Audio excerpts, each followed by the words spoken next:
Folks, we have a new intro. Let's Breakout Bradley is singing for us. whoop Let's do it. whoop. Yeah, let's get this party started. Fantasy Goats, man. How are you this evening? I am your shepherd. As I just mentioned, the aforementioned Breakout Bradley is on Yes, with us this sir. evening. Of course, I've got the JX Fantasy and the Commissioner Rhino. We are going to get into a fire topic, a fire show today. We are going to get into quarterbacks that have massive upside heading into this 2025 fantasy football season. I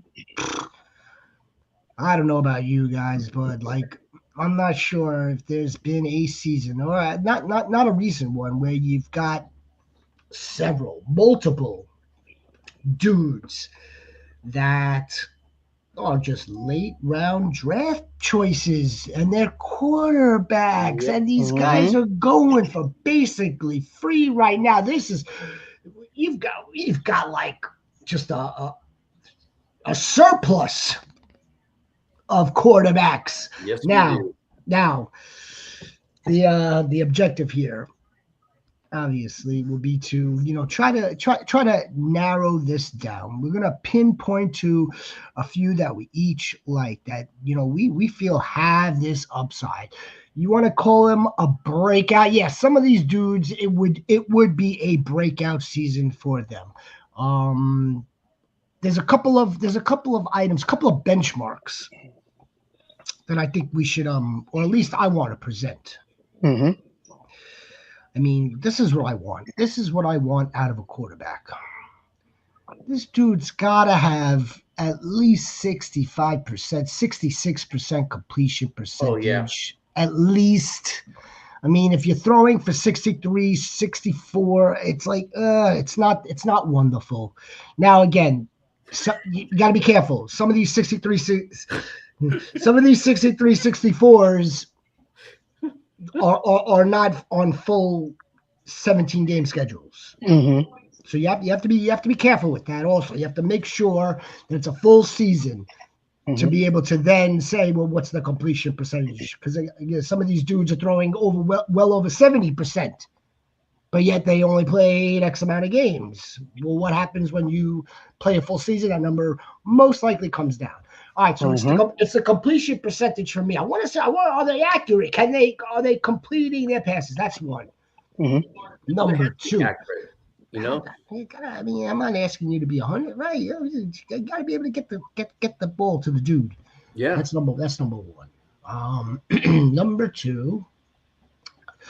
I want the guys. I'd like my quarterback to be in the ballpark somewhere around 35, 37. 4,000 would be wonderful. Anything above 4,000, we're talking about elite level. Now, another caveat or another point that we should take into consideration, which is a good thing to take this part into consideration. Look, I don't care how you get to that number either. Mm-hmm. Right. And a lot of these dudes, I have a feeling that we're going to discuss fall into this category. I don't care if it's passing is 2,000 and rushing is 1,000. I don't care, or I don't care if it's 3,000 and 1,000, or I don't care if it's 35 and 5. As Right. long as you get to the number somehow. Yeah, 4,000 yards is definitely a key number. All right. Yeah. After that, I mean, we're really talking about, um, the incidentals. I'd like to call them the incidentals. What's their? We spoke about this yesterday. What's their ecosystem like? What's their Mm-hmm. what's their environment? What kind of offense are they running? Mm-hmm. Some Who's their play caller? That's part of the ecosystem. Yeah. Who's their play caller? What's up, guys? 2 minute Phil. Nobody in my dynasty league will buy Bo and Justin. Whoa! Look who it is. I got the goats in the house tonight. Go. I got the mother effing goats. Holy By smokes! by Bo. Who's Bo? Bo Uh, Nix? It's gotta Yeah. be Bo. I'm buying Why? Bo. I know Well, yeah, JX isn't buying Bo. I was gonna say that. Why do you want to sell Bo? Bo is probably one of the like I know who best you are. dynasty quarterbacks. Yeah. I don't know. I know. I Ask know. JX that. I know. I know who you are. I know who you are, man. It may take me 30 seconds or so, but I Justin, know. I mean, I feel I like know who the Bo goats Nix has a are. team now. I mean, I guess it's on me. I feel like he has to do less work. They feel like he has to do more work, you know? So I'm kind of out on I Bo mean, Nix. yeah, he's gonna do the smallest amount possible, but what's gonna happen is he's gonna be super efficient Yeah. with that small amount of work. Look. I know. I've got Bo Nix on my list. Okay, so let's get to Bo Nix in a few moments. But No problem. there's one guy Hmm. that we want to address because he's young. Hmm. He's got he's got the upside that we think that he has the upside. This could be a breakout. I think. You know what, guys? You just go ahead. Go ahead with him.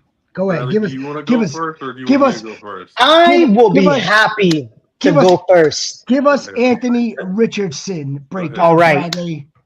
So here it is, right? Anthony Richardson is a ripe 22-year-old, right? He is super young, he is super raw, and he is going to need to take a jump this offseason. And I believe that this is the offseason that he's going to do it. So when I look at breakout quarterbacks, I look at their offensive coordinator, their offensive line, their weapons, and what they can do in the run game. Because running quarterback, even if they don't get a high amount of passing yardage, if they can supplement that with a good amount of rushing yards and about 10 rushing touchdowns, that's what keeps Jalen Hurts as a top 5 quarterback every single season. He scores double-digit touchdowns. And it's not out of the realm of possibility to see Anthony Richardson scoring 10 touchdowns because I think he scored 5 or 6 in the 10 games that he played. Yeah. So if he plays in all 17 games or even if he plays in 14 or 15 games, he should smash 10 rushing touchdowns easily. He should get anywhere between 500 to 700 rushing yards easily, especially in the backfield with Jonathan Taylor. I know a lot of people outside of Indy don't really know about our O line, but Ryan Kelly left and Will Fries left.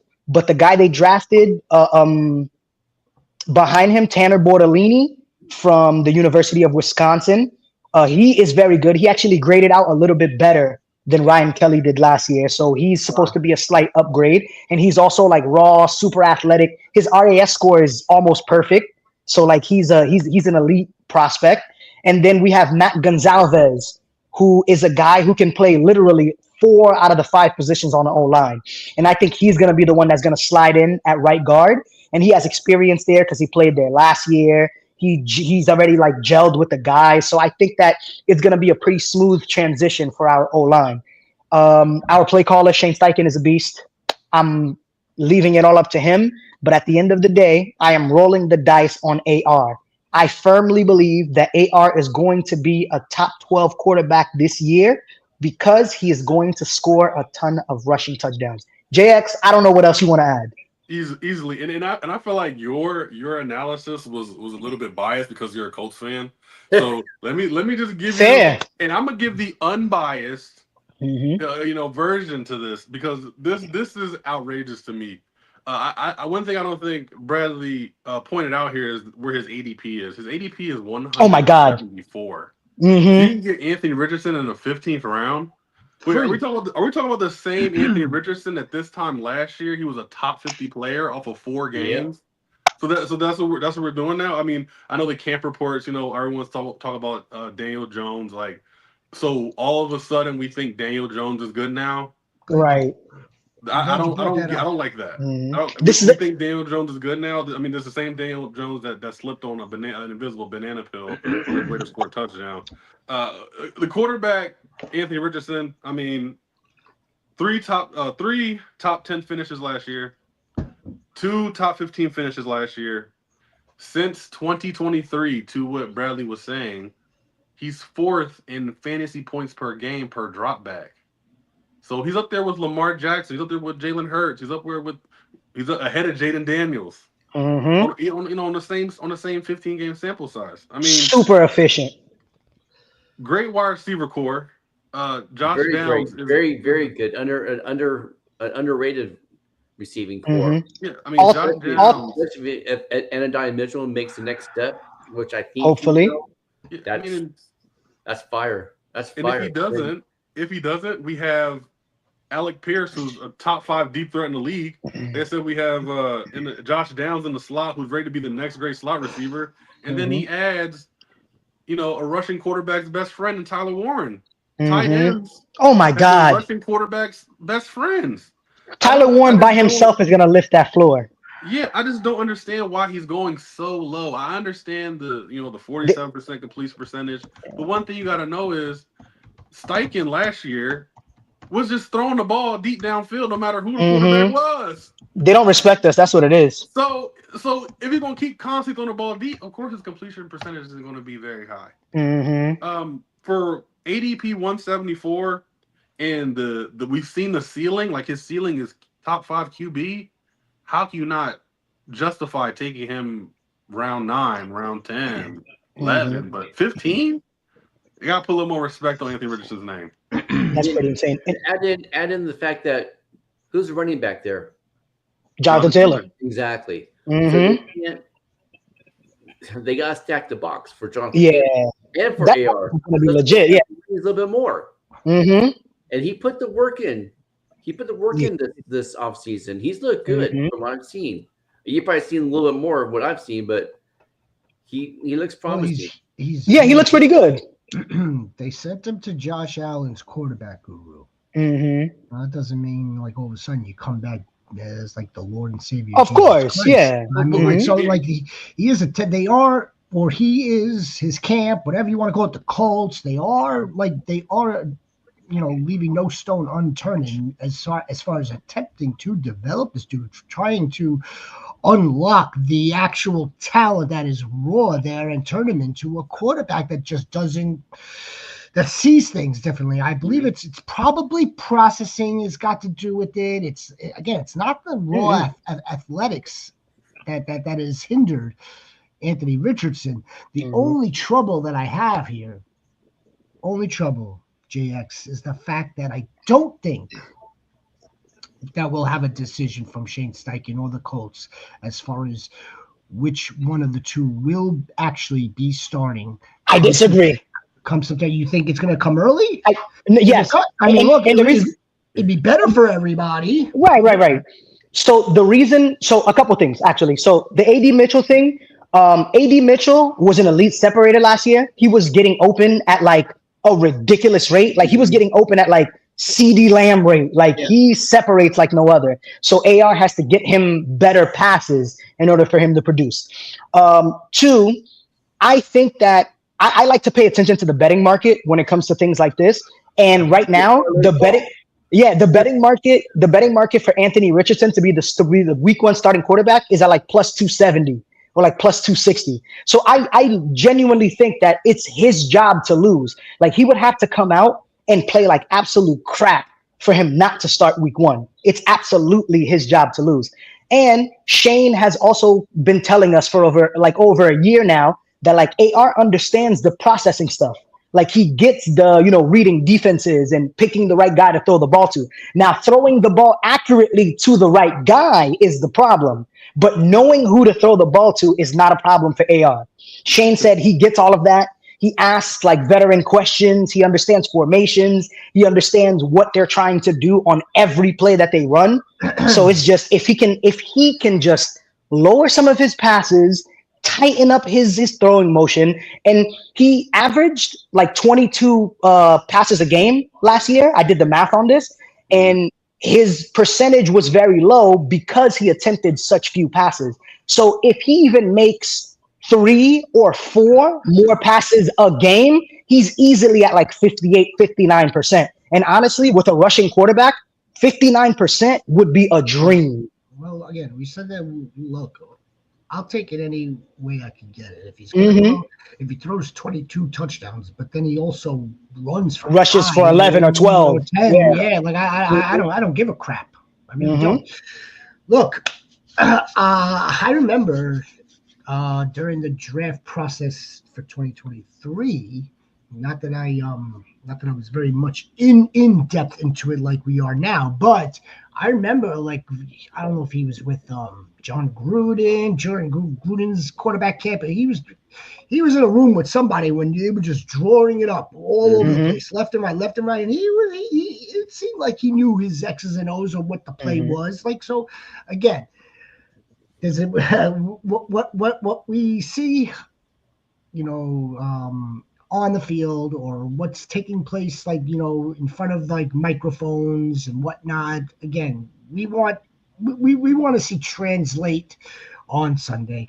Again, and we'll leave it at that. We'll leave it at this. Last thing, real quick. I just want to say this because I feel like it's like we live in a weird time, right? Because last year at this time, like I said, he was being drafted top 50, and he had a shoulder injury that he was coming off of, where he couldn't throw for a vast majority of the offseason. Like, this is first healthy offseason.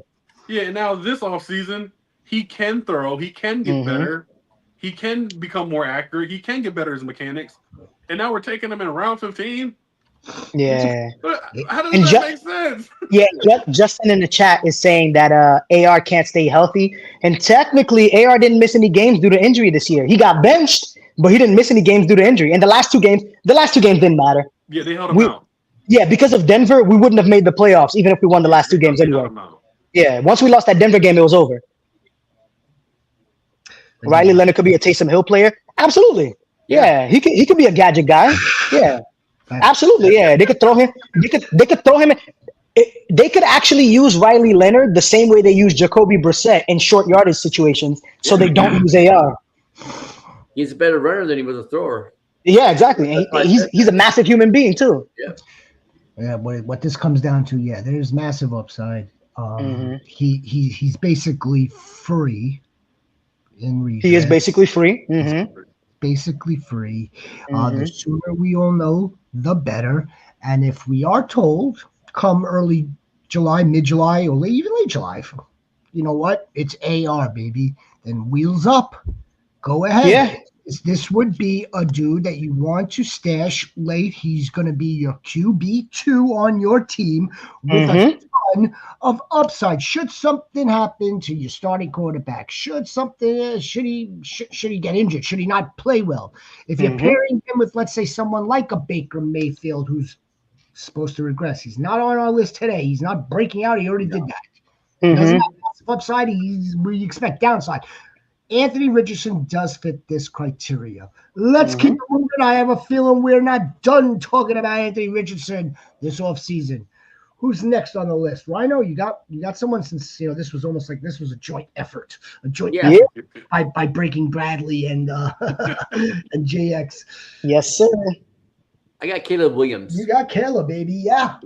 For almost 3,600 yards, 20 touchdowns, only six interceptions. He was sacked 60 plus times.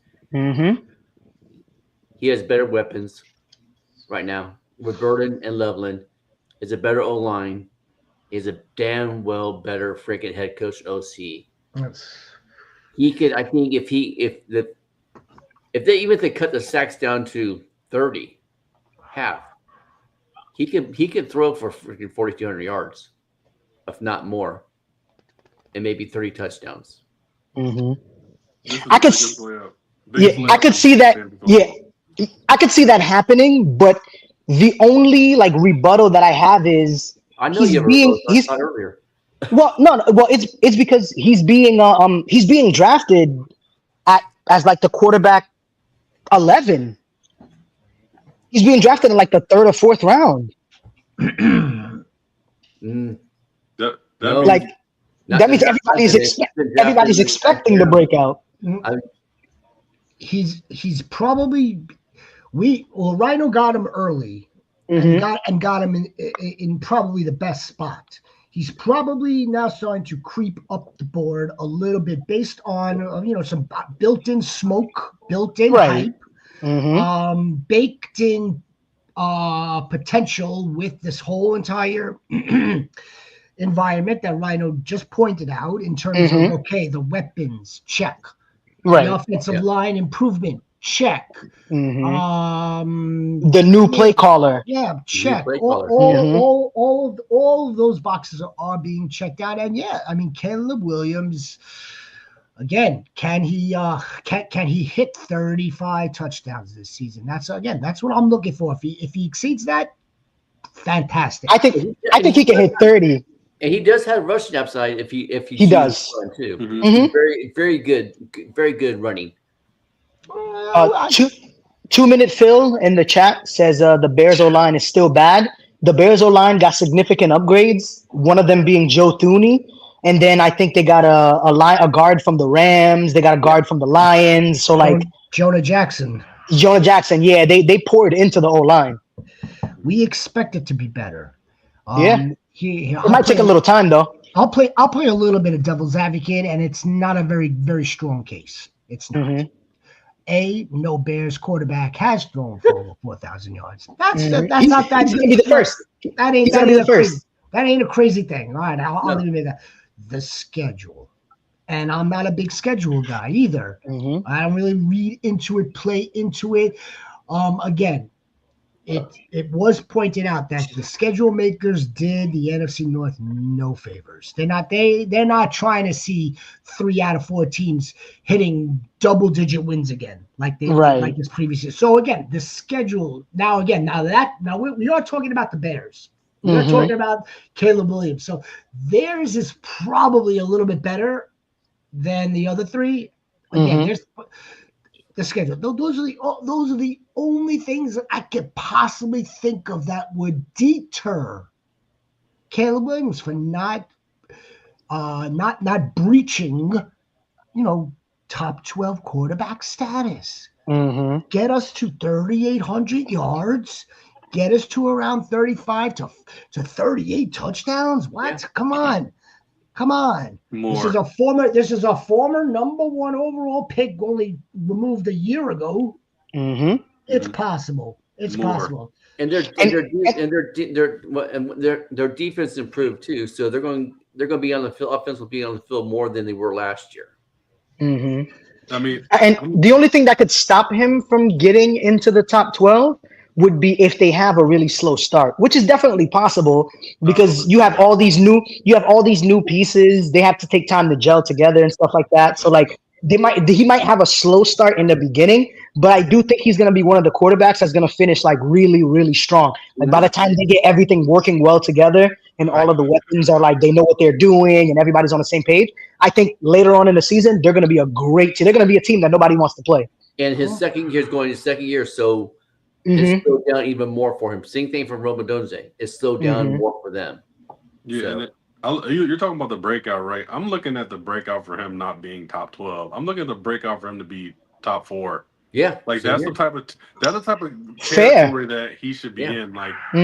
He has everything to the table. He has the cranberry sauce, the turkey, the stuff, macaroni and cheese. It's time to eat. Man. It's time to eat. It's time to be quarterback 2, 3.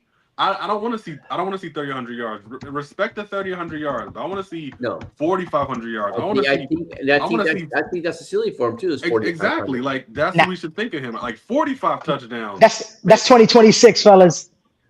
No, I say it's here. He might get 4,300 in 2026, 45. No. I don't think he's gonna get 4,300 yards this year. I don't know. It's possible, but I'm not buying it. I'm not selling Ben Johnson, who has made. I'm not selling Ben Johnson, who has made Jared Goff a top 7 quarterback 2 years in a row, and Caleb Williams, who's super talented, only being in the top 12. I need him to be. Yeah, but he didn't. But he didn't do it year 1 though. Jared Goff wasn't a great quarterback year 1 in that system though. No, he didn't have the weapons. He didn't have Gibbs. He didn't have Amon-Ra. He didn't have Laporta. He didn't have Jameson Williams. He didn't have. Well, that's true. He didn't have all of them. That's true. may not even have the talent. It's still, Sniper's ears must have been ringing. She hears Bears talk. She hears NFC North. She doesn't want to hear anything to do with it at all. No Caleb Williams, no Ben Johnson. This is an interesting take though here from Jedi J. Caleb Williams prop for this. Maybe does he have an attitude problem? I don't know. Caleb Williams prop for the upcoming season is 3,500 and a half yards. Say that. I'm sorry. Say that one more time. Caleb Williams prop for this upcoming season is 3,500 and a half yards. Disrespectful. Low by that. I'm telling you guys, it does not work that easily. It's not going to be that simple. No, it's not. It's not going to be that simple. This is my breakout quarterback, not yours, right? I get it. No, I hear you. I hear you. I mean, you could have plenty of things to say about why AR won't crack the top 12. I get it. Again, I think that the sky is the limit. I think that the dude can absolutely, again, that benchmark. I think he could absolutely blow past that. I think top 12. Yeah. I'll double down with JX here. I mean, it's possible. Again, I just threw out some dinky dunk reasons why he can't. One of them is definitely like that, the curse of 4,000 over there in Chicago. Mm-hmm. I think the weather plays a little bit of a factor into it. But that's true. Look, we're gonna find out. But here's the real crux of this, right? I believe Rhino got him around the 9th, if I'm not mistaken. Okay, now it was about a month ago. Yeah. Mm-hmm. So if he gets into the 8th, that's fine. If you're gonna punt on the Joe Burrows, you're going to punt on Baker Mayfield. Everybody should be punting on. You're getting an absolute steal, a potential steal. You're getting an absolute steal of Caleb Williams. And then several rounds later, you're going to take a stab at a backup quarterback with just as much upside. You know who some of these dudes are? Another dude. Are you ready? Mm-hmm. Are you with me? Are we ready to slide across MetLife Stadium in the rain? Mm-hmm. Go. It's Justin Fields. Yeah. I'm making my stomach hurt. I'm sick. It kind of makes me sick also. It kind of does, because I don't like making the homer pick. I really don't. But everything is lining up for me to make the homer pick. We didn't ask for him. I didn't ask for Justin Fields. The Jets want him. Now here's the thing. The dude, he's only played 4 seasons. Last season he only played 5 games. Yeah. Okay. In that 5 games, he actually got to around 1,000 yards. Could you imagine? So if he would have played the full season out, which, that's a different debate, whether he should or shouldn't have, he would have gotten to around 3,000, around that number. But now you tack on his rushing, and that rushing upside. The dude still has wheels. And now, while again a little bit of devil's advocate, while we think the Jets offense as a whole won't be or never is prolific, he doesn't have the same amount of weapons as Caleb does or Anthony Richardson does. No, he doesn't. He has one real weapon, a rookie unproven weapon, and maybe somebody else emerges. However, and that's still more than he's ever had. However, Justin Fields has been given a gift. You know what? We believe in you. I believe in you. I used to play you as in the new head coach.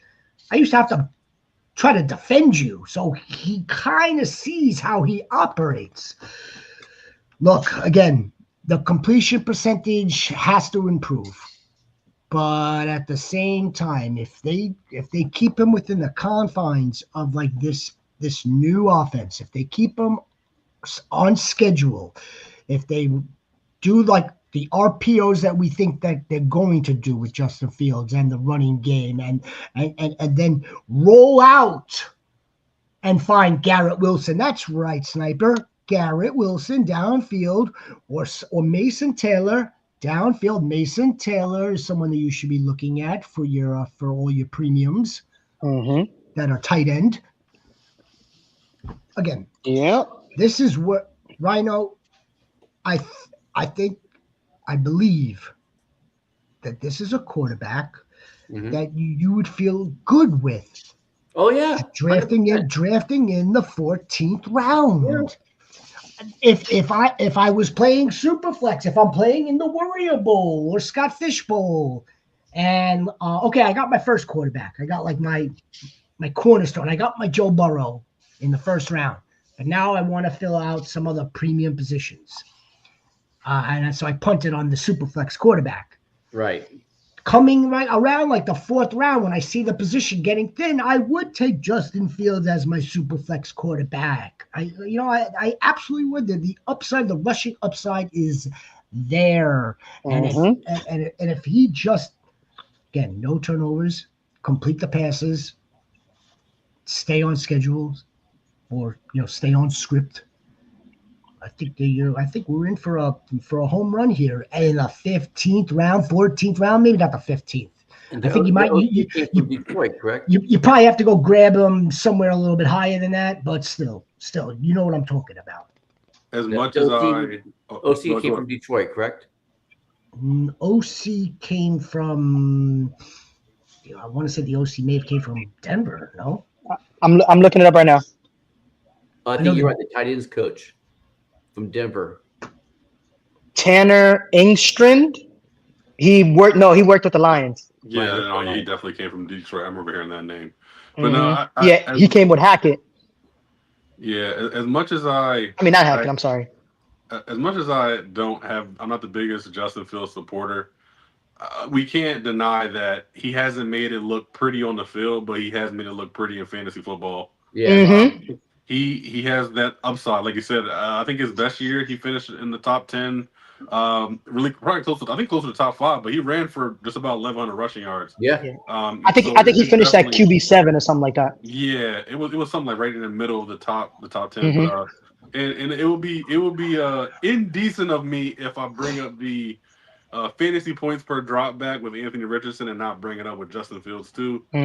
Please. I said, Anthony Richardson was number 4, and then Justin Fields has been number 6 since 2023. So he puts points on the field. So yeah, I mean, he definitely is a breakout for fantasy.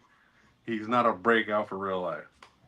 Yeah, I mean, hey, we don't care about real life football unless we're seeing. But we only care about fantasy points. We don't care about Jets football technically. If the Jets go fucking 7-10 again, I mean, how's Justin Fields doing? Hello, this is probably his last chance to be an actual NFL starter. Starter, right? I mean, maybe maybe maturity plays into this. Maybe maybe playing with his old college buddy plays into this, who happens to be also continuously ascending year an elite talent. I mean, it's all lining up for Justin Fields. It really is. Now again, if he got 1,000 yards in 5 games with Arthur Smith. It's not going to get much worse. It can't get much worse, I don't think, moving over to the New York Jets and that offense. Right. Or what we expect. I don't know. I mean, what to expect. That's the $1 million question. What kind of offense are they going to run? We all think we know what kind of offense they're going to run. I don't think it's going to be somewhere between limiting Justin Fields, but also allowing Justin Fields. And when I hear that, I think of RPO. Yeah, run game, a lot of play action. Yeah. Yep. Justin Fields. All right. And Justin Fields is actually being drafted ahead of quarterbacks like Jordan Love, CJ Stroud, Drake May, and Trevor Lawrence. Those are the 4 quarterbacks behind him in ADP. Wow. That's nuts. Yeah, right? Well, okay, I would say that's probably a little bit of a reach. Now, again, I could see a scenario where, because Jordan Love also has upside with some new toys. A lot of upside. With a head coach that designs it the right way for his quarterback. I could see a world, or many fantasy worlds, where you're double tapping Jordan Love and let me go get somebody else just in case.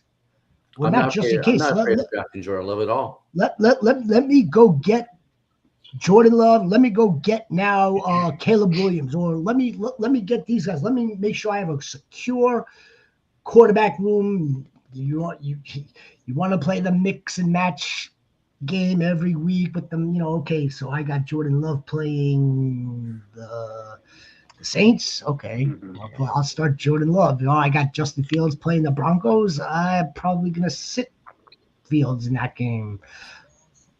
We're here for it. We are here for it. Who's up? Sure. Give someone else. Jix. Okay, let's go with one of my favorite quarterbacks, Michael Penix Jr. Hey, I like that. I am one of mine too. On my list too. Yeah. I'm real high on Michael Penix Jr. The talent. And I saw it enough last year to know that they're going to be throwing the ball quite a bit, not because they need to, but because they can. Right. It's gonna be tough for defenses. They gotta stop Bijan Robinson, and then they gotta turn around and try to stop Michael Penix. Another thing that goes with this is I know a lot of people have all of a sudden out of nowhere have been saying Drake London for dark horse wide receiver 1. That's what I'm thinking. That's like everyone's dark horse choice right now. And if that is the case, you want the quarterback who finishes a wide receiver 1. Right. Last year, Burrow was number 3 in QB rankings. The year before that, Dak was number 3 in QB rankings with CD as the 1. And then 3 years ago, Jettas was wide receiver 1, and Kirk Cousins was quarterback 7. Like I said, with ADP wise, he's right there with Penix. He's at 170, so he's only going 4 picks ahead of Michael Penix. So that value right there for potentially someone who's going to have wide receiver 1 on their team, you take that immediately. Oh yeah. Ew, Pitt's tight end 1? That's disgusting. That's disgusting. Why would you even say something like that? That's not nice. Well, I think. Well, I mean, without knowing for sure, maybe Jedi J is just like playing into a lot of the smoke and mirrors and hype that we're seeing. Oh, it's got tight end. Kyle Pitts, second year in the system. I don't think it's a talent problem with Kyle Pitts. I think it's a above the shoulders problem with Kyle Pitts. That's what I think. I think so too. Penix, without question, fits this category. Yeah. Massive upside. Someone that could get to the 4,000 yards without running much. We're not going to get much running out of him. He's not running, right. although probably mobile enough to maneuver around the pocket. I don't think we're going to. We're not. 40, so yeah. I was about to say that. Yeah, he runs a 4.5. He's capable. Yeah, that's like okay. He runs a 4.5. If all else fails, he might take off. But he has so many weapons. Right. You got Drake London, who again he had a breakout season as a wide receiver. Yes, I think Michael Penix, if we were to pace out his entire season last year, absolutely smashes where he's going. And again, how did we start the show off, Bradley? Like, we are in just a surplus of good freaking quarterbacks. Like, absolutely, this is the year that you could wait. Why, Sniper? Why are we going to go up there and get Lamar Jackson in the second or third round when you can wait and get your tight end, get your running back, get your other running back, do all these other positions that are just as sexy as the quarterback, and get the quarterback in the 8th round that is going to come up to basically almost the same amount of points when it's all said and done as the QB1 that was taken that high in the draft. That's the point. It's having multiple elite skill players is more valuable than having one elite quarterback. 100%. Because they'll make up the difference between the Lamar Jacksons and the Bingo Williams. Exactly. Yeah. Oh, and I actually did the the extrapolating for Michael Penix, and he played in 5 games last year, but he only played in 3 full games. And in 3 full games, he put up 772 yards in 3 full games. Yeah, so if you stretch that out to 17 games, he's going to throw for 4,420 yards. Yes. And how many touchdowns about? Let's see. It comes to, I'm pretty sure it comes to somewhere like 34, 36. Yes, I know it was in the 30s. Well, he threw 3 touchdowns, so like, I mean, I doubt that it would be that low. So if you do 3 times like 17, oh no, 3 times 17 equals 51 touchdowns. Yeah, You do that right. Of course, yeah. So he'll probably get like 35 touchdowns, like somewhere like that, like 35 to 37 touchdowns. That's what he's projected. Yeah. So Caleb wants to know who's the Braylon Edwards comp in today's game. Caleb. Braylon Edwards. What's the Braylon Edwards prototype? Like what? The first thing that came to my mind is Keon Coleman. Yeah. Not a great player, but a jump ball guy. That came to my mind pretty quick there. I mean, here's a better one, Michael Pittman Jr. He's another guy too. He doesn't create that much separation. He's just a big body guy to throw the ball up to. If I remember Braylon, then yeah. All right. Those are good. Those are good comps. Those are good comps. Yeah. I'd love to, Caleb. What had you thinking Braylon Edwards today, though? Yeah, that was Braylon Edwards. Big Braylon Edwards stand. I mean, I get it. I get it. That's a little bit of a flashback, right? I certainly get it. Braylon Edwards, the dog pound, baby, right? The dog pound and the Raiders. Mm-hmm. Yeah. Sniper would take Brock Purdy over both of them. Hey, I get it. No, yeah, I understand that. I get it. Yeah, fair. Brock Purdy could very well make this list also. We know his potentials. We've seen his ceiling. So it's not that I mean, unless one of you guys have Brock Purdy. He wouldn't be a breakout candidate because he's already broken out. He's been to a Super Bowl. Yeah. Plus we've seen it. However, Sniper, Brock Purdy is someone that you can probably draft this late and still get, very true. Get like top 5, top 6 quarterback season out of Brock Purdy. There we go. Who's going to be throwing touchdowns to Christian McCaffrey? He's going to be throwing touchdowns to George Skittles. Guess what number quarterback Brock Purdy finished in 2024? I want to say 11 or 9. 12. Yeah. Really? Exactly 12. Wow. And that's what a terrible O-line. Yeah, with JX, he had he had to throw way too much. Mm-hmm. So that might come down actually. Oh, absolutely. And the season before, he was quarterback 6. It just felt like he played so bad last year. There was no way he was quarterback 12. I mean, again, half the time. But that's the point. But that's the point, though, right? Because he was also one of the guys that I had in my season-long prop bets, and he went over his prop literally by 5 yards because that last game that he played in like week 16 or 17, he threw like a ridiculous amount of yards against the Lions, and that was the only reason why he passed his prop. But like he was literally playing out there like. His life was on the line every drop back. Yeah. Who do you got next, AB? Oh, who do I have next? I actually have Ron. I mean, you probably have him on yours too. So I'm just gonna, give the man his praise, give the man his props. You don't have him? Stafford, no.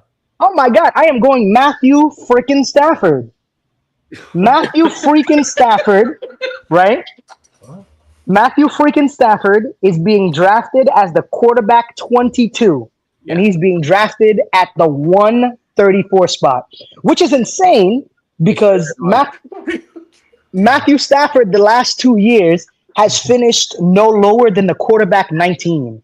He's finished as the quarterback 19, and then he finished as the quarterback 20. No, he finished as the quarterback 19, and then in 2023 he finished as the quarterback 15.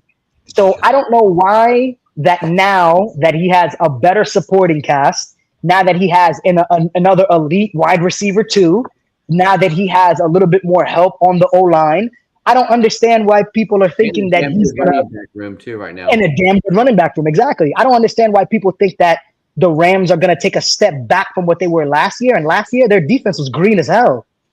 Until so like 5 games that held well, yeah, of course, because they started gelling. Like they started getting it together. But I don't know. Like I think I'm picking the Rams. I picked the Rams to win the NFC last year, and they came within one drive of doing it. This year, I'm going back into the well. I'm picking the Rams to win the NFC again. Until somebody else beats them, I'm picking them to win the NFC again.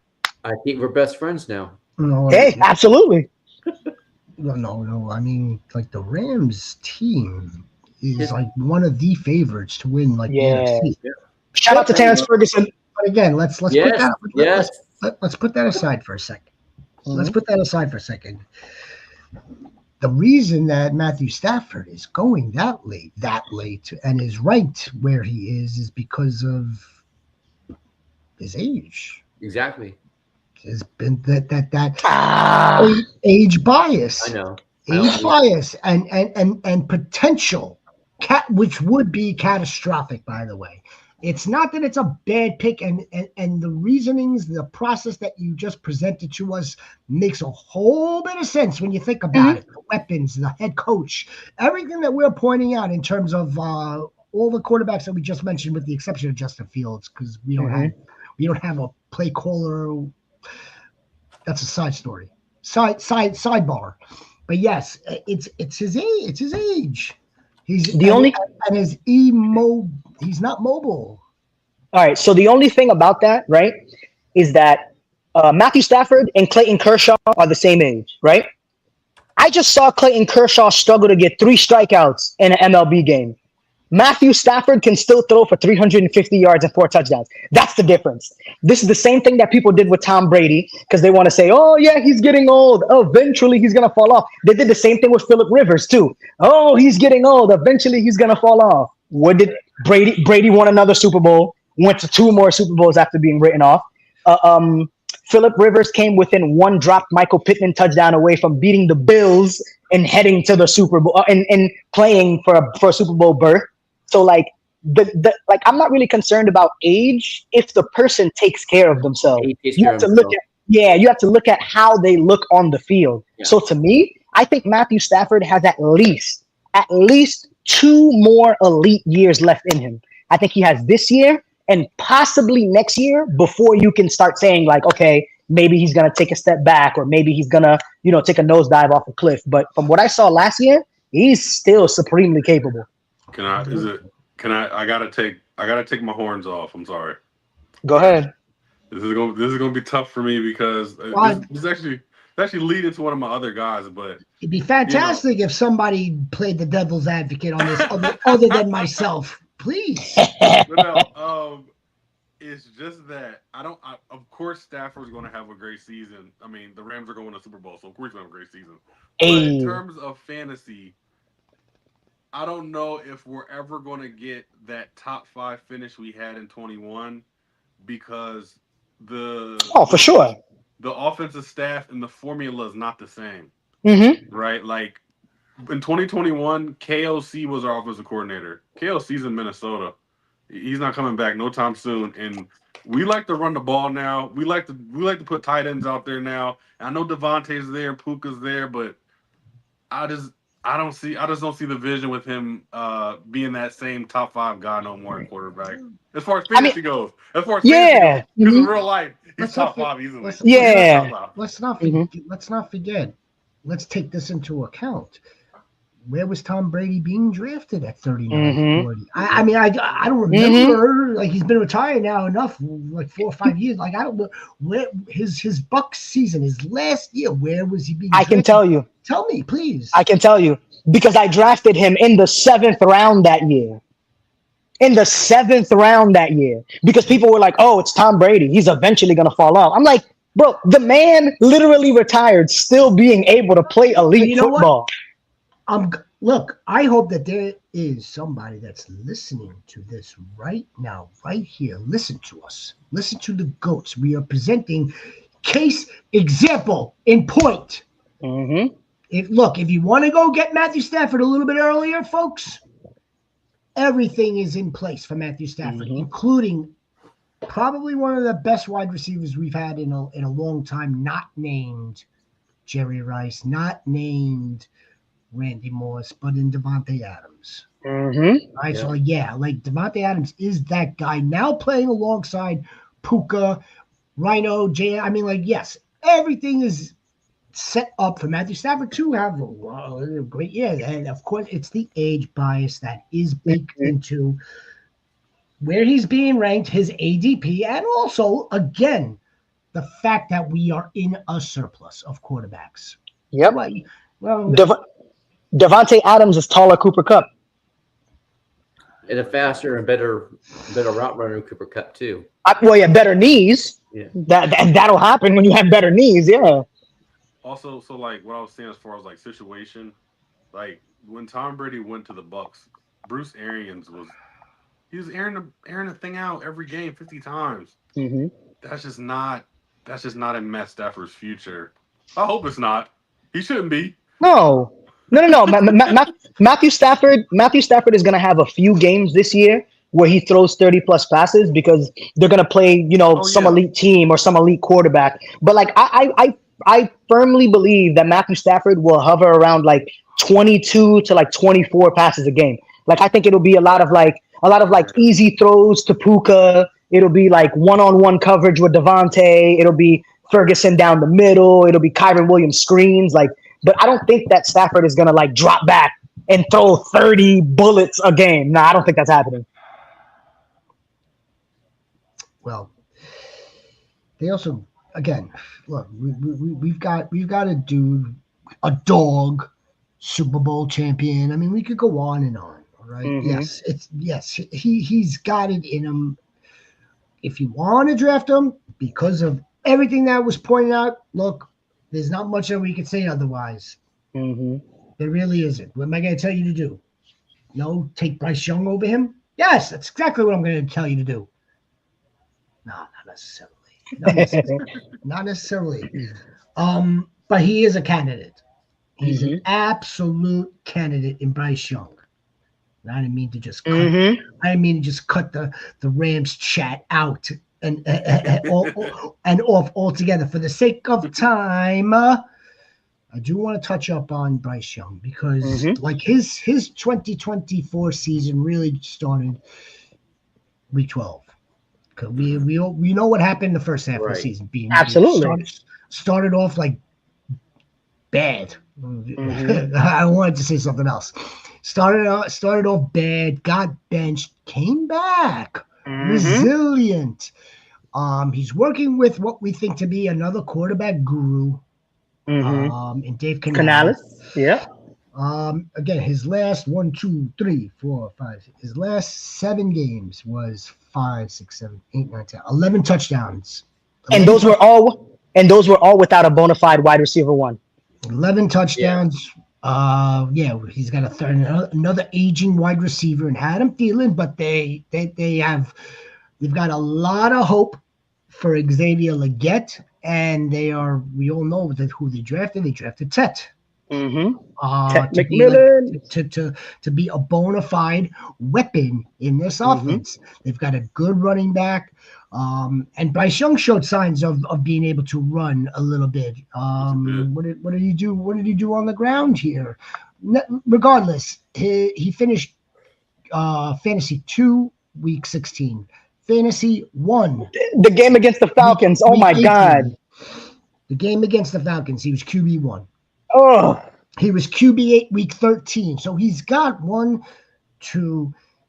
he's got 3 top 10 finishes out of his final 8 games. 1, 2, 3, 4. Final 7 games. I'm sorry. 3 top 10 finishes in his final 7 games. Oh my God. He had 249 rushing yards, but he had 6 rushing touchdowns. Yeah. Yeah, he quietly had in the last few games of the season. Holy crap! Yeah, he quietly had some good rushing touchdown numbers at the end of the season. Yeah, like Zeke said, man. Weeks 12 to 18, he finished QB6. He quietly, played I mean, everybody knows he played well, but I don't think people really understand how well he played those last. Yeah, they don't understand how well. Yeah. Yeah. I mean, again, he's going for free. He's free. He's free. Yes, he is. And his biggest advantage too is he plays in a terrible division. That's another like really big factor in like quarterbacks blowing up. Yeah, he plays in a terrible division. Let me see something actually. I wonder if they have. Again, I don't want to make too big of a thing when it comes to the schedule. Preseason, they give you the strength of schedule, and it's like, okay, that's great. That's based on 2020. It's based on 2024's like winning and losing percentage. Right. Can't take into account personnel changes. It sure as hell doesn't take into account like in-season attrition with injuries. Right. But as of now, as I'm looking at this right now, his rank, Bryce Young is QB ranked 13th for strength of schedule. It's like kind of like the middle of the pack. All right. Right. Yeah. Look, again, I don't think we're not suggesting to draft Bryce Young as your QB1. I'm not doing that. However, again, if it was a super flex, I would have no problem pulling the trigger on him. Somewhere in the fourth, fifth round if I need my second quarterback. And if this is redraft, and this will be redraft, this is someone that I may consider to be my QB2 on the roster, to be behind someone, again, like Jared Goff, like somebody like Brock Purdy, perhaps. Yeah. There's one other quarterback that I think we should get to. One other dude. And I can tell you right now, fellas, we don't have any stats for him. Please say JJ McCarthy. Yes. JJ McCarthy? Yes. Okay. Great. I'm glad I can talk about this. Thank you. I'm so happy. I was like, man, if I missed out on JJ McCarthy. No. I wasn't. Come on. I was ranting about Anthony Richardson for 20 minutes. Can't talk about JJ McCarthy. I want you to give it to the GOATs, man. This is important. But let's go ahead. Let's have at it. I mean, like JJ McCarthy. This is from what I said about Stafford, right? You draft the quarterback who KOC directs. Doesn't matter who he is. Nope. We put Breakout Bradley out there for Minnesota. Oh, absolutely. Top 12. Absolutely. 3,000 yards. Absolutely. Exactly. I mean, the weapons didn't get worse; they get better. One of the best wide receivers in the league, and then one of the best number 2 wide receivers in the league. Jordan Addison. Full season of healthy TJ Hawkinson. Full season of Aaron Jones with a complement of Jordan Mason, so the run game isn't lacking. Yes. The offensive line has gotten better in the upgrades to help him out as well. With Naylor in there, also one of my sleepers, Ty Felton from Maryland. Oh yeah. And then I mean, what more do you need to say? What more do you need to say than Ghost Darnold finished number 9 last year in quarterback. Right. Ghost Darnold. I mean, we're talking about Ghost Darnold not playing in the NFL no more, but last year he's QB9. So this is the most athletic and talented quarterback that I'm has seeing to work with. The ghost face killer. Yeah, right. So I just don't see how the most talented and most athletic quarterback that he's ever had fails. He makes layups for his quarterbacks. He does. He definitely does. Oh my God! Steelers tight end Donald Parham just tore his Achilles. Yep. That's why they're trying to trade for John Hill. Right. He didn't just tear his Achilles. I just got the report 13 minutes ago. We're just finding out. Yeah. That he tore his Achilles. True. That and they're looking for Jonnu Smith because of that. Anyway, this is going to be the ultimate. But is it? I don't know if it's going to be the biggest, because again, we're talking about guys that could absolutely smash their ADP. JJ McCarthy is more or less going for. He's probably undrafted. If he's not being drafted so damn late, he's not going at all because we don't know what to think. We don't know how to predict. JX is saying, look, Breaking Bradley could absolutely have an MVP season for the Vikings.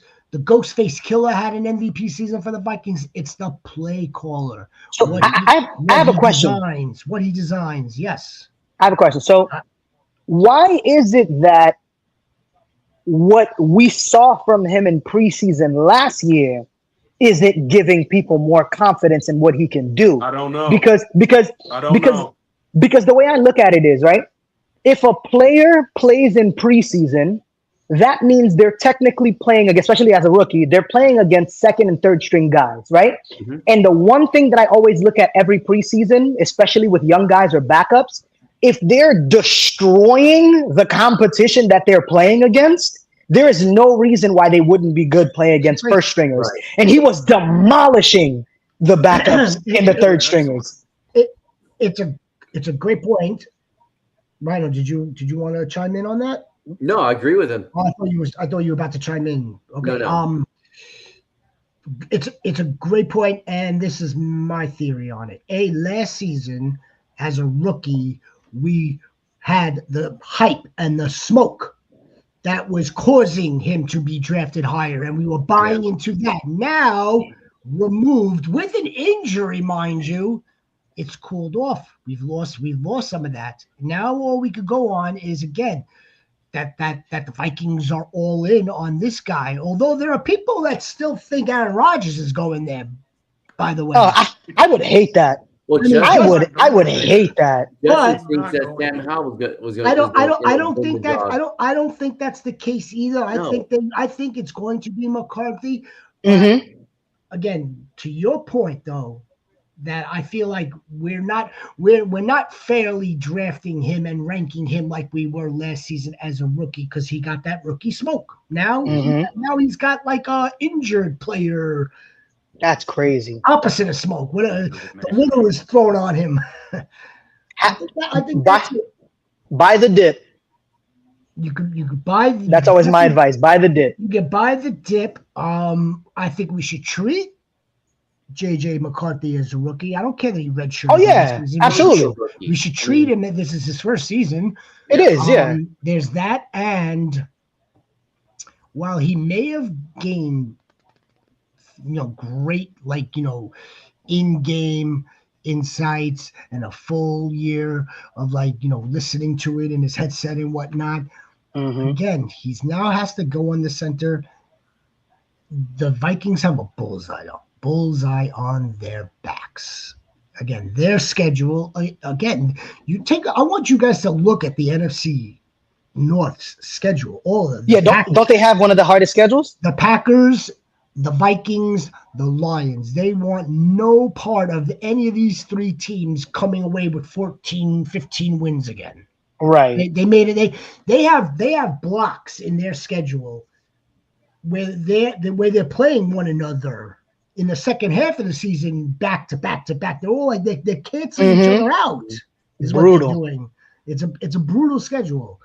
Again, if JJ McCarthy could win 10 games, or if they wind up winning 9 games, look, I don't know if he's going to get to that requisite 4,035 to 40 touchdowns. It may take him a full year of playing and developing. Mm-hmm. But at the same time, on the other side of the coin, yes, this guy with this freaking head coach, it could be magic. It could be magic. Yeah. Anybody else want to weigh in before we take off? I'm just saying, if it wasn't for the injury, Sam Darnold's signing a vet minimum right now with another team. I really think he was going to be starter last year. I agree.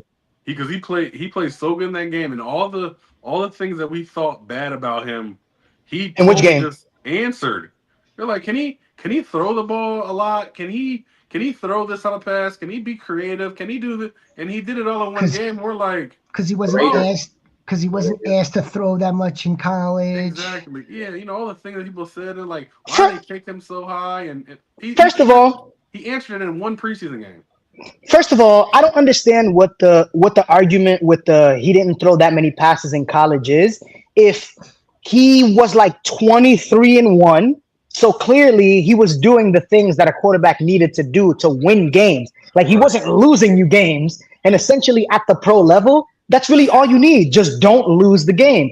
And then some of the throws that he made, the throws that he actually did make, some of them were like ridiculous. There was a throw against Ohio State where he threw the ball between both safeties right next to the linebacker's ear hole for a touchdown.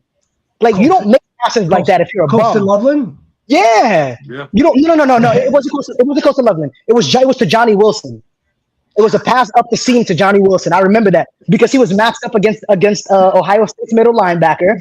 He had a rise route where like up the seam. Roman Wilson. I'm sorry, Roman Wilson. Yeah, not Johnny Wilson. Yeah, Roman Wilson. That's what I meant. Yeah, he had like a rise route up the. That's even worse. He carried the linebacker, and then JJ put a dot on him. Yeah. All right, guys. So yeah, I'm all in on JJ.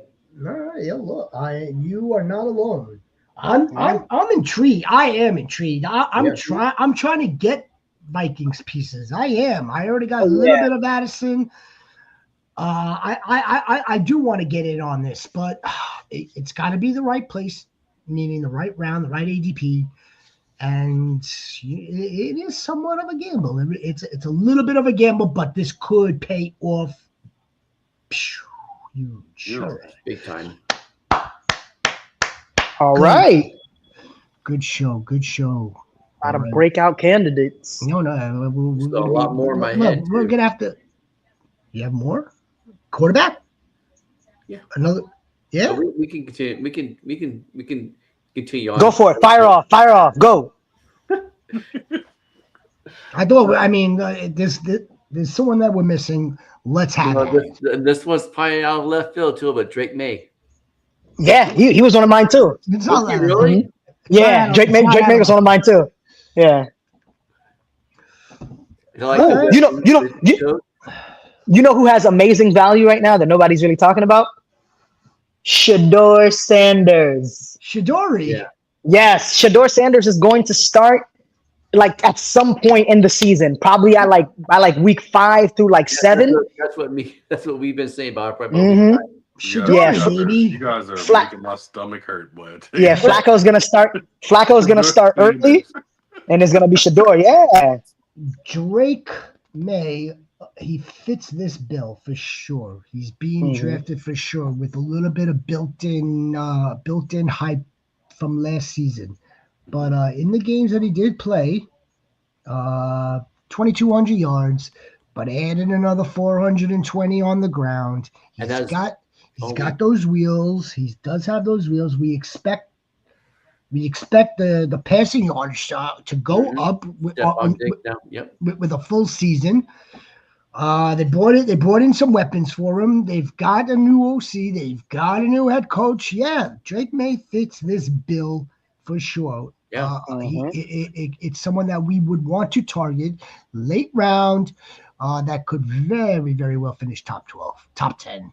Wouldn't shock the crap out of me. It wouldn't. Other side of the coin, it is the Patriots. Now again, I'm not saying that as a knock on the organization. I'm saying that like I'm thinking of how Mike Vrabel and how like he operates his teams. Exactly. And Vrabel I trust. So like Ryan, his best season was with Ryan Tannehill, right? And then there wasn't much after that. And I don't even know like Ryan Tannehill's offense. They had a pretty good stretch. It was like they had like a 2-3 year stretch where they were like dominating people. It was pretty good with a Derrick Henry. Mm-hmm. It was pretty good. So yes, the Patriots. I could see it. I can. Mm-hmm. Drake May makes up the difference for that, in my opinion. Whereas like Tannehill wasn't an elite quarterback, but Derrick Henry is an elite running back. Whereas like now you get Ramondre Stevenson is like. He's an average running back. Yeah, Trevion Henderson has more juice. They drafted someone with juice. Right. Yeah. Henderson has more juice, but Drake May makes up the difference because I think that Drake May has elite quarterback tools. Yeah. He's got Josh McDaniels as OC. Exactly. Right. McDaniels cannot be a head coach worth a damn, but man, he's a great OC. He's definitely got the coordinator pedigree. That's for sure. Robert Saleh is another one who's like that too. I don't think he's a good head coach, but as a defensive coordinator, there's nobody else you'd rather have. I agree with that. I'm sold on the quarterback talent. I'm just not sold on the situation. Yeah, I'm scared. I'm just scared. What's wrong with the situation? There's one elite. Vrabel likes to win a certain type of way. Yes, of course, yeah. But I still think Tannehill won in 1 year threw for 4,000 yards. Something like that, yeah. But and that was with Arthur Smith.